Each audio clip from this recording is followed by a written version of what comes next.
एक आदमी ने एक बहुत ही खूबसूरत लड़की से शादी की। शादी के बाद दोनों की ज़िंदगी बहुत प्यार से गुजर रही थी। वह उसे बहुत चाहता था और उसकी खूबसूरती की हमेशा तारीफ़ किया करता था। लेकिन कुछ महीनों के बाद लड़की चर्म रोग से ग्रसित हो गई और धीरे धीरे उसकी खूबसूरती जाने लगी। खुद को इस तरह देख उसके मन में डर समाने लगा कि यदि वह बदसूरत हो गई तो उसका पति उससे नफरत करने लगेगा और वह उसकी नफरत बर्दाश्त नहीं कर पाएगी। इसी बीच एक दिन पति को किसी काम से शहर से बाहर जाना पड़ा।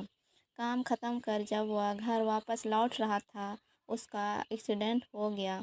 एक्सीडेंट में उसने अपनी दोनों आंखें खो दी, लेकिन उसके बावजूद भी उन दोनों की ज़िंदगी सामान्य तरीके से आगे बढ़ती रही। समय गुजरता रहा और अपने चर्म रोग के कारण लड़की ने अपनी खूबसूरती पूरी तरह गंवा दी। इसलिए उनके खुशहाल विवाहित जीवन पर कोई प्रभाव नहीं पड़ा। वह उससे उसी तरह प्यार करता रहा। एक दिन उस लड़की की मौत हो गई। पति अब अकेला हो गया था। वह बहुत दुखी था।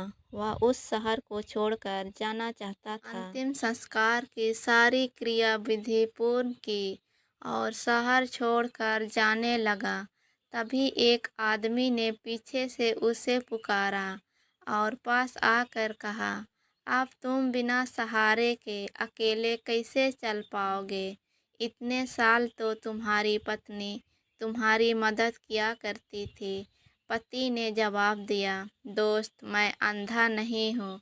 मैं बस अंधा होने का नाटक कर रहा था, कि यदि मेरी पत्नी को पता चल जाता कि मैं उसकी बदसूरती देख सकता हूँ तो यह उसे उसके रोग से ज़्यादा दर्द देता। इसीलिए मैंने इतने साल अंधे होने का दिखावा किया। वह बहुत अच्छी पत्नी थी, मैं बस उसे खुश रखना चाहता था। इस छोटी कहानी से खुश रखने के लिए हमें भी एक दूसरे की कमियों के प्रति आंखें बंद कर लेनी चाहिए और उन कमियों को नज़रअंदाज कर देना चाहिए।